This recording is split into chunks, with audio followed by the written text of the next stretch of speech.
రాజుగారి తోటలో గుమ్మడికాయలు చాలా బాగా కాస్తున్నాయి. ఆ తోటకి రాజుగారు 3 కాపలాదారులను నియమించాడు. ఆ తోటలో గుమ్మడికాయలు రోజురోజుకు మాయమైపోవడం చాలా విచిత్రమైపోయింది. తోటమాలి దొంగను కనిపెట్టలేకపోయాడు. ఈ విషయం కాస్త రాజుగారి చెవున పడింది.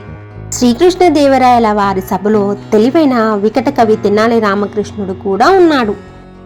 సమస్య విన్న తెనాలి రామకృష్ణుడు ఆ 3 కాపలాదారులను తన ముందుకు పిలిపించాడు. కేవలం 3 చిన్న పుల్లల సాయంతో అసలు దొంగను పట్టుకోవాలని నిర్ణయించుకున్నాడు. ఇంతకీ తెనాలి రామకృష్ణుడు దొంగను కనిపెట్టాడా? ఆ పుల్లల రహస్యం ఏమిటి?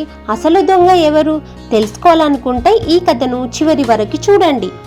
ఈ వీడియోకి ఒక లైక్ ఇవ్వడం మాత్రం అస్సలు మర్చిపోకండి ఫ్రెండ్స్. మరి లేట్ చేయకుండా స్టోరీలోకి అయితే వెళ్ళిపోదాం.